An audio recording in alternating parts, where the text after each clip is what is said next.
Getting the bird's eye view, using statistics to build a better conversation. Guiding the conversation with your website statistics. Fundamentally, the conversation with your audience looks like this.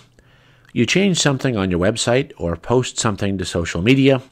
Your audience responds to the action.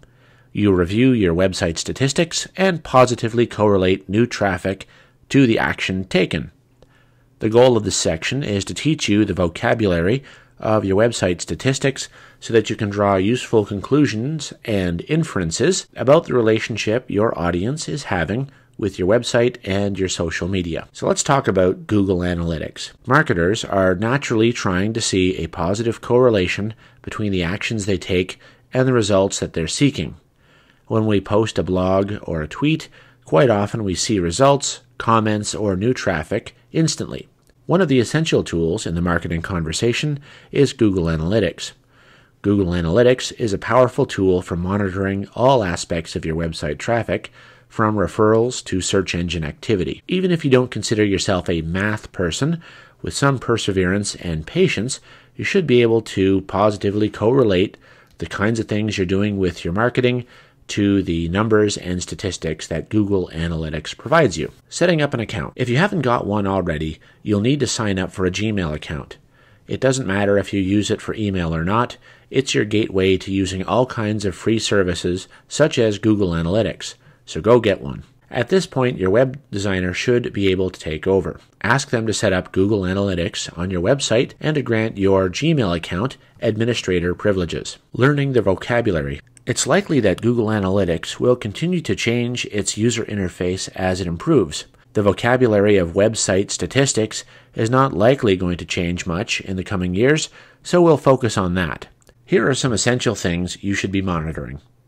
Bounce rate. The bounce rate of a page is the percentage of people who left your website after viewing only one page. A page with a high bounce rate is performing poorly. In my opinion, over 50% is a bad number. You should always be comparing your landing pages to look out for ones that are bouncing a high percentage of visitors. These pages are ineffective and are literally driving people away from your website. Comparing your high bounce rates to your low bounce pages is a great way to find out what's working for your visitors and what isn't. Conversion rate. The conversion rate of a page is a percentage of people who completed a desired action on that page, such as filling out a form or purchasing a product. This is another great statistic to compare between your website's landing pages. A landing page is usually the first page that your visitor will see when they arrive on your site, so it's crucial that your landing pages are getting visitors to convert into leads or sales. Traffic sources. Your traffic source will tell you where all your site's traffic is coming from. For instance, if you've been working on improving your search engine ranking, you would be interested in seeing organic search volume increasing. If you've been active with social media promotion, you would be eager to see an increase in referral traffic from social media sites and blogs. If you're paying for traffic, obviously you're going to want to see a certain amount of traffic coming from those paid traffic sources. Keywords. Your site's keywords will show you which terms people are searching for when they find your site in a search engine. This is a great way to find out what people are actually looking for when they stumble on your site. Usually the first 2, 3, 4 keyword variations will be variations of your company name, but the results below those will give you a lot of insight into what people are trying to find when they come to your site. If you notice you're getting traffic around a keyword you haven't optimized for, you might have found a keyword that isn't very competitive. If the key phrase is relevant to your business, you might consider developing more content around that phrase. New versus returning visitors. The number of unique visitors is a fundamental metric to track. These days, it's still used to measure the overall level of traffic to a site and is particularly important for those sites that are dependent on advertising revenues as a major source of income. The actual definition of a unique visitor is the number of inferred individual people within a designated reporting time frame with activity consisting of one or more visits to a site. Each individual is counted only once in the unique visitor measure for the reporting period. Sounds simple? It's important to understand the factors that make people counting difficult when we're talking about website statistics. These days, the vast majority of web analytics systems use cookies to identify people.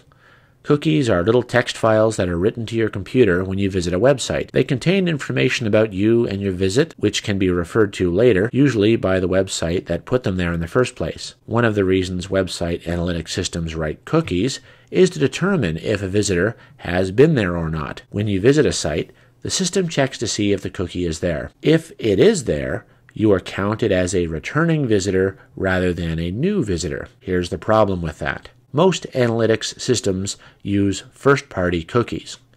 However, cookies are not the same as people, so this metric must always be treated with caution and never taken at face value. Counting cookies is not the same as counting people. Why? Tracking cookies can be blocked, cookies can be deleted, and people may use more than one device or different browsers to access the same website. In turn, the unique visitor count can be underestimated or overestimated. Generally, the most common reasons above will cause the unique visitor count to be inflated or deflated. But at least you're getting a general idea. In one project we did recently for a client, we were able to look at the number of cookies we could associate with a unique account number. We found that about 10% of accounts had more than one cookie attached to them. But 10% accounted for about 30% of all cookies. So for unique visitors, we were wary of using the absolute values. But as an old boss used to say to me, a trend is a friend.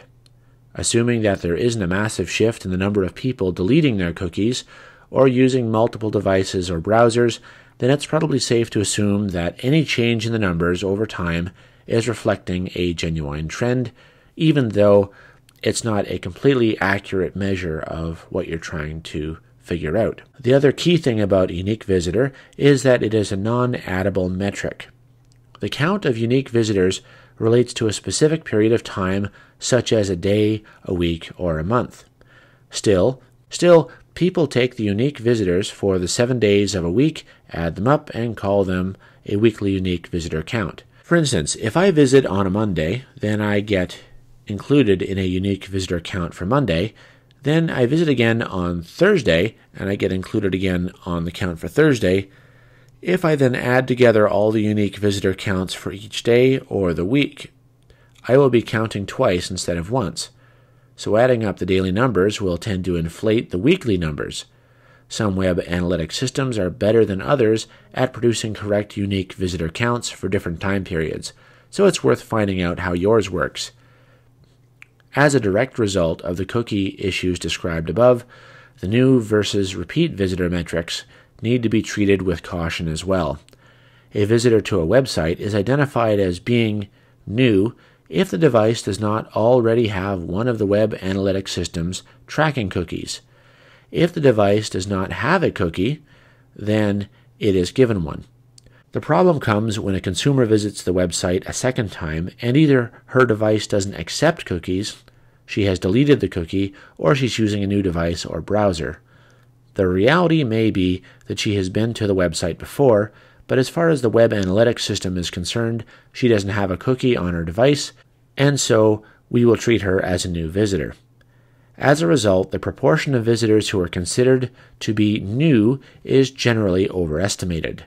But as I've said before, a trend is a friend, and since there has been a change over time, it's probably reflecting some real underlying behavior. This may seem like basic stuff, but with more and more business people being exposed to web analytics data in reports and dashboards, it's worth reminding ourselves where the data comes from. Time on site. This is the measure of the amount of time viewers tend to spend on your website. These numbers can be indicative of either how engaging your content is or how lost your visitor is. Page views. Page views are a measure of the average number of pages viewed by a particular visitor. Average page views per visit is a great statistic to view regularly. Referring sites. It's always important to know where your referrals come from. The referring site area of your statistics will show the amount of traffic coming in from referrals. Near the top of the report will be a single backslash, which will usually account for the largest percentage of traffic. This represents users who are just typing in your website address into a browser to get to you directly. This will indicate the percentage of your users who are aware of your site because of some previous knowledge of your business or an offline marketing resource such as a business card.